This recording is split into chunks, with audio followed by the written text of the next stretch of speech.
Okay. I've been really inspired by these desktop documentaries, or even like just screen recorded videos, and specifically Mickey Galvin. Um, and I'll get to her later. I think in a big part, she inspired a lot of me making this. But I wanted to talk about something that I think is important and hopefully can offer some value to whoever watches it, which is creativity as a form of catharsis when it comes to sustaining stamina against burnout. I've been a full time filmmaker for about 7 or 8 years, and I haven't had this like glorious rise, but I have sustained a pretty long term game for myself that allows me to be creative and maintain a sort of creative spirit that I feel like I've worked really hard to do. And so I wanted to share just in case I can offer any value to anyone out there that's chasing big creative goals or just chasing a life of making things. I think, especially today, it's like a super hard thing to do and go out there and sustain and not feel hopeless or, completely against the man. And so I wanted to start here with this thesis, and I think this is kind of what I'm going to try to pursue in this video, which is by shifting a creative practice towards catharsis, we will inherently diminish burnout and sustain more progress in our long-term pursuits. I really want to think long-term for this, and that kind of brings me into the next point, which is who this is for. I think there's plenty of literature out there based on finding a creative process, how to kind of refine or add direction to your creative process or even start one. So I don't want to touch too much on that. I think everyone needs to find that on their own. That's a solo mission that I think everyone should embark on. But I do think this is for people that already have a creative process and people who work in creative competitive industries, whether that be film, music, TV, art, anything. I think anything creative is inherently going to have this mix of business in there that will be constantly kind of nagging you. And I don't, my goal with this isn't so much to get into theory as it is to dive into kind of more nitty gritty things that kind of suck to talk about and that aren't super fun and things we don't want to do but kind of have to sustain our practice. I saw this quote too I wanted to throw in here. Creative types don't burn out by working, they burn out by waiting. And I think this is pretty synonymous even with freelancers just in general. Like I think a lot of times when I start to feel the most burnt out is when I'm sitting around, I'm not working, I'm not managing my time well during downtimes. But I also wanted to make a secondary argument to this quote, which is burnout also occurs when your creative energy is allocated too much to business-related outcomes and then vice versa. So when your business energy, you have energy to grow something, to make more of a career for yourself, and then having that also steep into your speculative creative outcomes, like your creative desires. And so there's a tricky balance internally, I think, that happens where you are being asked by society to grow immensely. There's a big movement right now of like creating your own personal brand, right? That's kind of pasted all over every marketing influencer ebook you can find. And I think there's a lot of fighting you have to do against that to maintain your creative spirit and move forward and make these things that you really want to make. What I'm hoping to do in this video is also demonstrate like learning how to differentiate the lines between these two things. I think a lot of times I think about it as having a business spirit and a creative spirit are kind of these two perpendicular lines that occasionally need to overlap, but you cannot let them intertwine too deeply or you can become frazzled, I think, in a lot of ways. So anyways, part one is, I want to segment this into 3 parts. Why not? I think I just want to touch on 3 kind of key processes that I've been thinking a lot about with this kind of stuff, especially looking back on my career.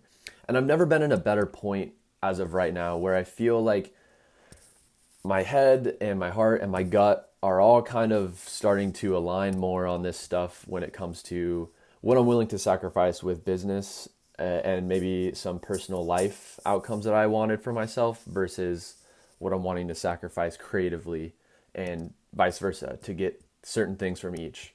And so I think part one is, what is the reality? And I think, you hear the word creator market being thrown around a lot. There's a lot of volume metrics, views, engagement, outreach. There's consistency and format restrictions now. Like we're looking at to get your stuff out there, it has to be on social media like YouTube, Instagram, TikTok. So that creates even boundaries with formatting, such as vertical, certain colors, brightness levels that you have to use for video work. And so, you know, in a lot of unfortunate ways, it can be made to feel like this is the only path towards success. And I think that can be a pretty harmful thing to get too lost in. And I think, personally, you have to kind of define what success means for yourself. And I think the other thing is creativity as production and commerce. It's very much getting looped into that same kind of creator ethos of like, if what I'm making isn't commercially viable, if it's not making money for someone else, if I'm not making money doing it,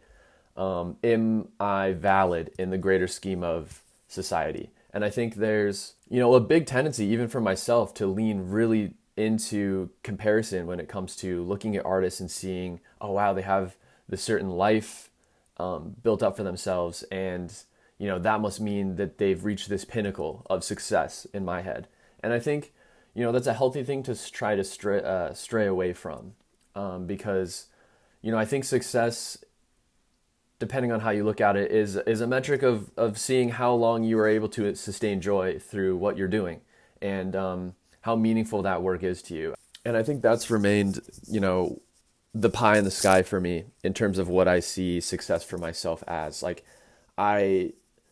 people ask me a lot of like, what's your dream project? What's the thing that you have unlimited money to do? And a lot of times I try to answer with, it's what I'm already doing. I just want to be able to sustain it and then hopefully gain some things that I desire in the future. I think we all want to improve our living situation, our abilities to travel, have more fun. But I think, a lot of times I try to have a backseat to my creative aspirations. Also, I put this in here, it's $ focused. I'll just do this.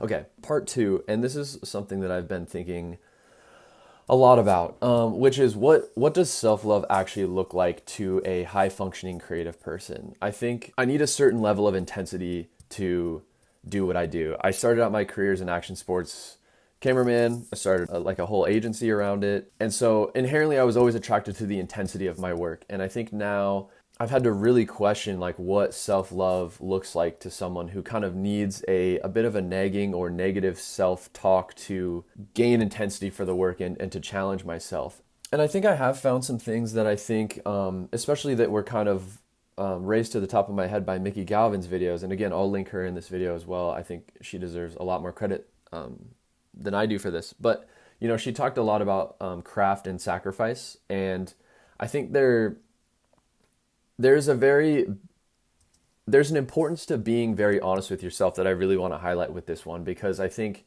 you have to really be honest with what you're trying to pursue and what you're trying to give up to get there. And I think a lot of people, there is semantics and delusion thinking that you can have both. You can have all the money, all of the creative fulfillment, and it can be just like this constant. I think that's pretty unrealistic. I think we're all striving to get closer to that, and there are rare situations where that exists. But I think for the most part, you have to be realistic with how much sacrifice it takes to, achieve things creatively or maintain a creative practice for long points of time. And I think what I'm trying to kind of get at here is being more compassionate to yourself throughout this process, and knowing that there is sacrifice. There are very hard moments where you have to make calls that go against even, societal norms, societal pressures, and stuff like that they can just be kind of exhausting. But I also think it's really good to frame your goals and your sacrifices and kind of look at them again as two separate entities and try to compartmentalize what sacrifices you've already made and maybe what you're not sacrificing. Are you remaining in a very comfortable situation, but is it kind of stifling any creative energy that you have? Are you really comfortable financially but have no creative vigor? Are you the most creative you've ever been in your life but you're struggling to even pay rent or pay your bills on time? I think there's like this balance that you kind of have to try to strike day to day, even sometimes, of just keeping that in check. I think a lot of times I swing to both ends. I'll go on this like creative tirade where I'm just making everything, trying new ideas. And this is like, I get lost in this, and then all of a sudden I come over here to my career and it's been neglected, and my bank account is showing that. And that's something that's worth thinking about critically for yourself as you move forward. And another one I want to talk about, which may or may not be specific to some people, but I think commercialism and art inevitably will cross paths throughout your career, especially if you're trying to do it for a living, you know? And I think, again, like I was saying earlier, there's a way that you have to kind of bob and weave the two together intermittently. And sometimes they can play off of each other beautifully. Sometimes they can completely butt heads with each other and create this very toxic chemical mixture of like toxic productivity and then like creative burnout. And because, especially in the United States, there's such a commercial nature around art, and it's kind of been morphing even worse into this like giant blob of business corporation. You know, so how can you manage to not get trampled by both? I have it here, like, what does healthy compartmentalization look like? I think a little bit of compartmentalization is really essential. I think for me personally, I've at times when things have gotten too volatile or too astray, is when I failed to recognize which part of my brain to use for certain things. You know, I think you can kick on your business brain when you're actually trying to make something, and that can be counterproductive. And the opposite is true. If your creative brain's on when you're trying to sell your work or yourself or your services to someone, that these things can be very counteractive for your goals and what you're trying to do. I think some of the best artists, at least the artists that I look up to, they beautifully weave both business and creativity into their work, and they're very unabashed about it. And I think that's something I'm personally trying to work towards way more. So lastly, too, I think for part 2, I think how to sustain artistic spirit in the face of capitalism kind of ties part 1 and 2 together. You know, like, I don't want to sit here and try to answer this like very broad, like, you know, this very big question. And I think that's the question that the individual is always trying to answer for themselves to some extent. And this kind of brings me to part 3, which, you know, your routine won't save you, but I think catharsis will. Kind of what I mean by that is, you know, I think it's important to have a routine. I think it's important to have a creative process, but I think until you start to really work at gaining catharsis from your work, I think is where you really start to catch a stride, and you're able to move through so much more shit without getting so damaged or exhausted. You know, if we look up the definition of catharsis, so the process of releasing and thereby providing relief from strong or repressed emotions. And I thought this was interesting here too. One of the synonyms is purging. And I think purging is also a really good way to look at this.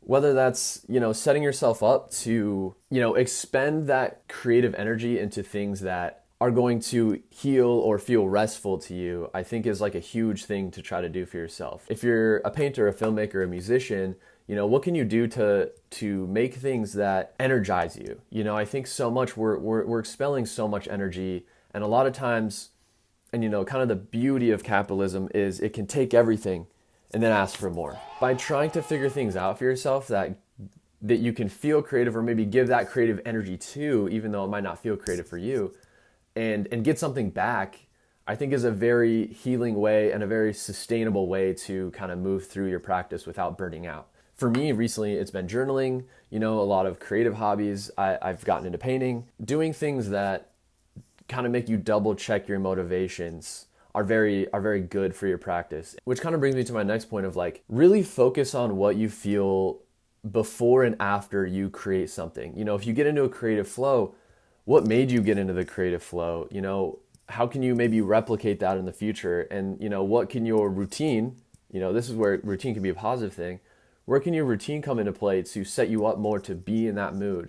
Another great thing that Mickey touched on as well. But another important thing is, how do you feel after you create, which I think is even more important. I often find myself just kind of coming to in the middle of like a very intense 8-hour editing session, painting session, you know, writing session, and you come to, and then you kind of have these big crashes. And I think, you know, even then trying to feel it out. Like, what does that feel like?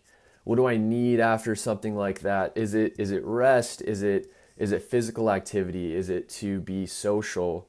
You know, I think these things it feels like it feels like minor tidying or like spring cleaning type stuff, but it's really, really important. And if it falls by the wayside, I think you can start to get into these bad habits. I think again, the key word for me is always sustainability. I don't want to be the guy that rises to the top just to go straight back to the bottom. I kind of want to constantly be just growing inch by inch throughout my entire life and career in terms of what I want to do artistically. And so I think it's important to recognize that, we do have a skill that is special because it connects us to the world and other people and ourselves. And I think it's hard to kind of see that the importance of connecting to yourself throughout that, because the current space that we're in with social media and the West in general with capitalism, I think it doesn't care about that last part. It doesn't care that you're able to navigate your emotions or even achieve catharsis through what you're doing. It only cares about the external outcome of what you're doing, whether that be a film, an album, a piece of artwork. And so I think it's important to do that internal work and turn inward more than you think. So anyways,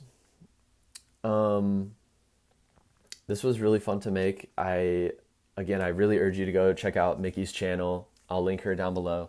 I'm gonna try to make more stuff like this. I really like the format of it. I like the looseness of it to get ideas out. I mainly want to start just voicing these kind of thoughts and ideas that I am kind of having and also actively moving through. I'm very early in my career and have a lot of big goals still ahead of me that I want to achieve.